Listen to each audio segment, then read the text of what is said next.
দেখুন, বাংলাদেশটা একটা অন্য দেশ, ভারতবর্ষটা একটা অন্য দেশ। একটা দেশ আর একটা দেশের সম্বন্ধে যদি কিছু করে সেটা সেই দেশকে করতে হয়। আমরা দুঃখিত, আমরা মর্মাহত, অনেক মানুষ আগেও মারা গেছে, এখনো অত্যাচারিত হচ্ছে। আমাদের বক্তব্য খুব পরিষ্কার, কোনো ধর্মের ওপরেই, কোনো বর্ণের ওপরেই, কোনো জাতির ওপরেই কোনো অত্যাচারই আমরা মানি না।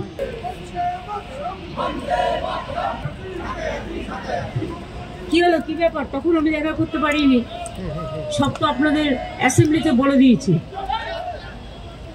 ঝাড়খণ্ড ঘুরে এলাম, কারণ হেমন্তজি আমাকে বারবার বলছিল ওদের সাথে আমাদের বাংলার বর্ডার একদম খুবই ভালোবাসে আমাদের, এবং ওর পরিবারের সাথেও আমাদের রিলেশন দীর্ঘদিনে, কাজেই বাংলার বন্ধু ওরা।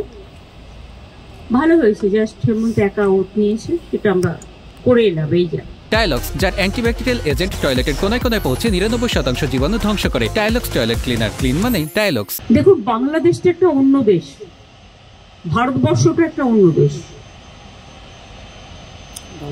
একটা দেশ আর একটা দেশের সম্বন্ধে যদি কিছু করে সেটা সেই দেশকে করতে হয়।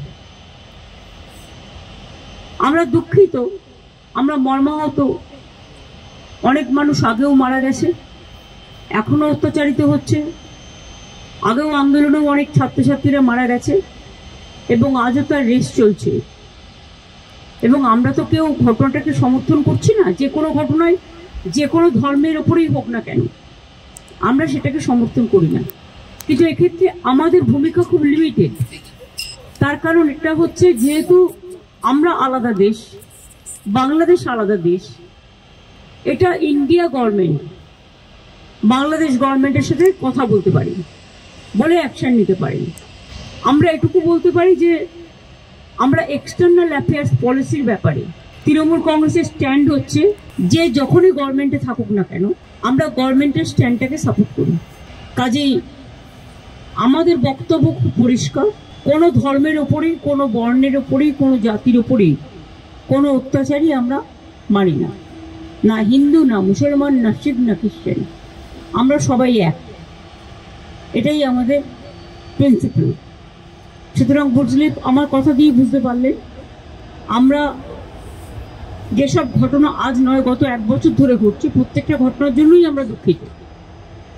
কিন্তু দুঃখিত হলেও আমরা যেহেতু একটা অন্য দেশের নাগরিক এবং আমাদের স্টেট গভর্নমেন্ট আছে, কিন্তু সেন্ট্রাল গভর্নমেন্টও আছে, সুতরাং এটা জিওআই মানে government of India can take up the matter with the Bangladesh government.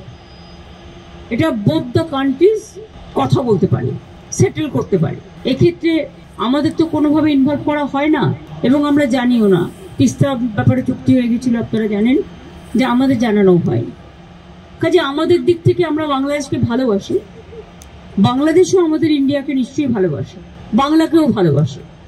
আমাদের ভাষা, সাহিত্য, পোশাক পরিচ্ছদ সবই এক। রাজনৈতিকভাবে যাই মতাভেদ থাকুক না কেন, আমরা এটা নিশ্চয়ই চাই না যে কোনো ধর্মে ধর্মে বিভেদ হোক এবং তার কোনো রেশ কারো উপর পড়ুক, এটা আমরা কখনোই চাই না। এবং সেন্ট্রাল গভর্নমেন্টে যারা আছেন তারাও তো পার্টিকুলার একটা ধর্মের বিরুদ্ধে প্রচণ্ড একটা ভিন্ডিকটিভ অ্যাটিটিউড নেন। আমরা মনে করি কোনোটাই ঠিক নয়। মন্দিরও থাকবে, মসজিদও থাকবে, গুরুদ্বারাও থাকবে, গির্জাও থাকবে, ধর্ম যার যার আপনার, উৎসব সবার। আমরা শান্তির পক্ষে, আমরা উন্নয়নের পক্ষ। ধর্মীয় মতামত প্রত্যেকে যেন পালন করতে পারে তার স্বাধীনতা অনুযায়ী, আমরা এটার পক্ষে।